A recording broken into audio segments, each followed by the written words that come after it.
નિંદ્રામાં અમારું જીવન ગુજાર્યો માટે અમોને ક્ષમા કરો.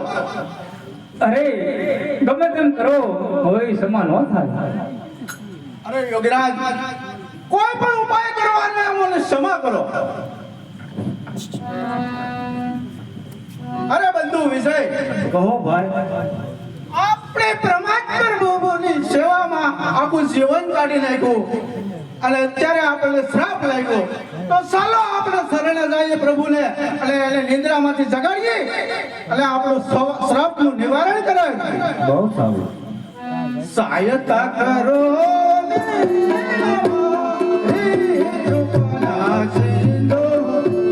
સહાયતા કરો ને અમારે.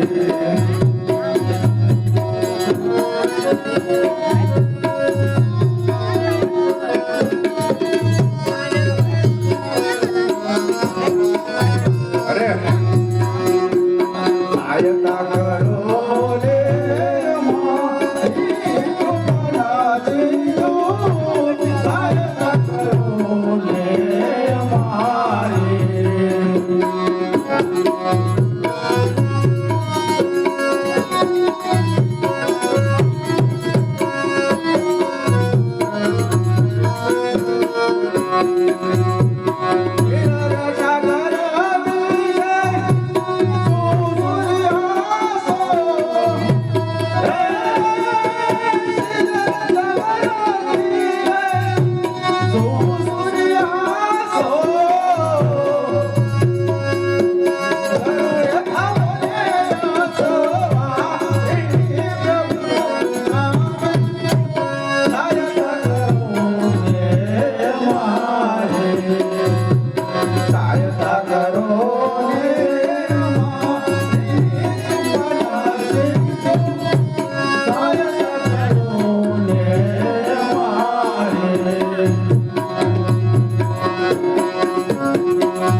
પ્રભુ, આપની આજ્ઞા અનુસાર આપને સોંપી કરી રહ્યા હતા, તેમાં એક અચાનક ઋષિ મુનિ આવી અને અમો બંને ભાઈઓને શ્રાપ આપ્યો. તો હે પરમાત્મા પ્રભુ, આ શ્રાપનું કંઈક નિવારણ કરો, કારણ અમારા શરીરની અંદર એવો અગ્નિ જ્વાળ લાગ્યો છે કે અમે બહુ પીડા પામી રહ્યા છીએ. માટે હે પરમાત્મા પ્રભુ, આનો કઈ ઉપાય કરો અને અમારી સહાય કરો.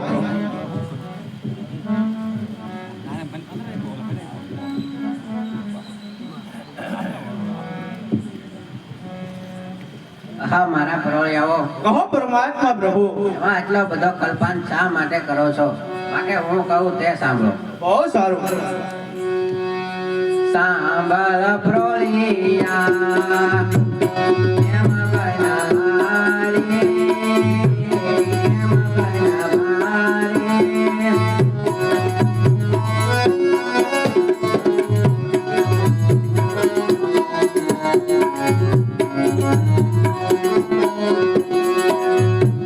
સાંભળો પરોળિયા, કેમ બનાવારી, કેમ બનાવારી. રોજને આવવાની થઈને તૈયારી. બહુ સારું પરમાત્મા પ્રભુ. પરોળિયા,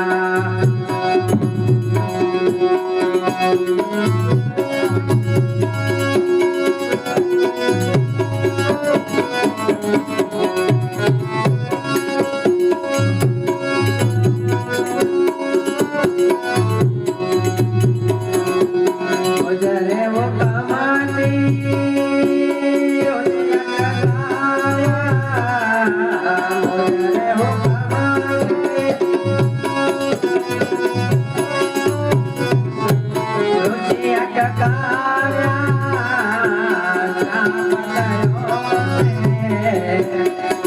પરબારી બહુ સારું પરમાત્મા પ્રભુ શિર પરબારી સાંભળો ભોલિયા કેમ બનવારી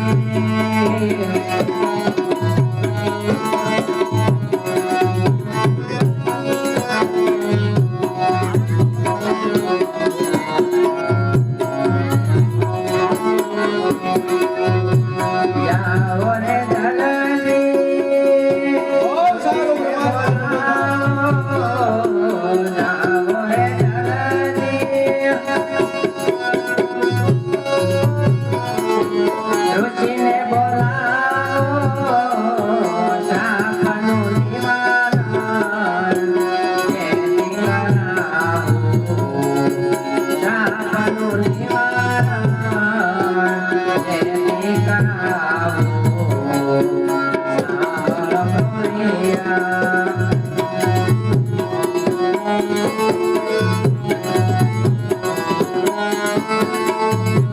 રોજને આવવાની થઈ છે તૈયારી સાંભળો ભોળિયા હા મારા પરોળિયાઓ બહુ પરમાત્મા પ્રભુ એમાં આટલો બધો કલ્પાન શા માટે કરો છો હમણાં જ ઋષિરાજ આવશે અને હમણાં તમારા શ્રાપનું નિવારણ કરાવું બહુ સારું પરમાત્મા પ્રભુ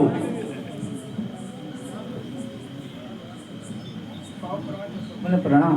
મારું કલ્યાણ થાવ હા ઋષિરાજ તમોએ મારા જય વિજય નામના પરોળિયાને શ્રાપ આપ્યો છે તો તેનો કયો અપરાધ છે કે જેથી તમારે તેને શ્રાપ આપવો પડ્યો અરે આ મારે એકાદશીના વ્રત હતા અને પ્રભુના દર્શન કરવાનું મારે નિયમ હતું કે ત્યાંથી અન્ન પાણી ન લઉં મને તેને ના પાડ્યું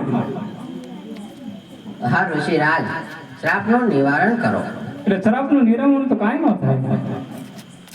હા ઋષિરાજ ગમે તે ઉપાય બતાવો શ્રાપનું નિવારણ કરો એનો એક જ ઉપાય છે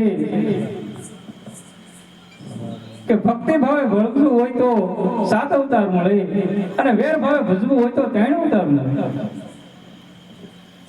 હા મારા પરોળિયાઓ બહુ પરમાત્મા પ્રભુ ઋષિરાજનું એવું કહેવું છે કે જો ભક્તિ ભાવે ભજશો તો 7 અવતારમાં મોક્ષ મળશે અને જો વેર ભાવે ભજશો તો 3 અવતારમાં. તો તમે કહો તમારી કઈ ઈચ્છા છે અરે પરમાત્મા પ્રભુ અમો બંને ભાઈઓ દૂર જાય અને અમે નક્કી કરી લઈએ. સારું અરે બંધુ વિજય કહો ભાઈ આપણે કઈ ઈચ્છા છે કારણ આપણે તો ગમે એમ પરમાત્મા પ્રભુની સેવા જોઈએ છે માટે આપ કહો એ જ આપણે માંગવું. અરે બંધુ ઋષિરાજનું એવું કહેવું છે કે તમે ભક્તિ ભાવે ભજશો તો 7 અવતાર ધારણ કરવા પડશે.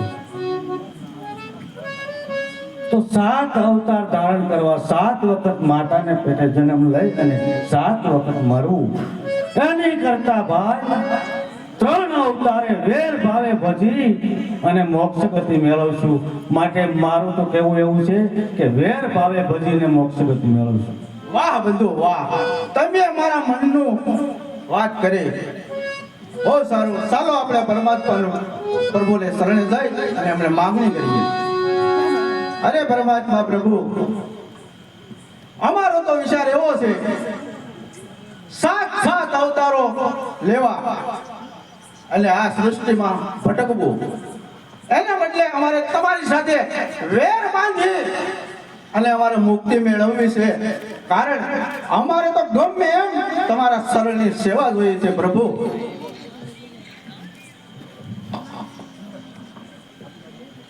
હા ઋષિરાજ પરોળિયાનું એવું કહેવું છે કે તેઓ વેર ભાવે ભજશે અને 3 અવતારમાં મોક્ષ મેળવશે. તેની જે મરજી છે એ મારી મરજી છે. બહુ સારું. જો વેર ભાવે ભજશે તો પહેલા અવતારમાં હું તેમને મોક્ષ આપીશ. બીજા અવતારમાં હું મોક્ષ આપીશ. ત્રીજા અવતારમાં હું મોક્ષ આપીશ. બહુ સારું પરમાત્મા પ્રભુ અમને મંજૂર છે.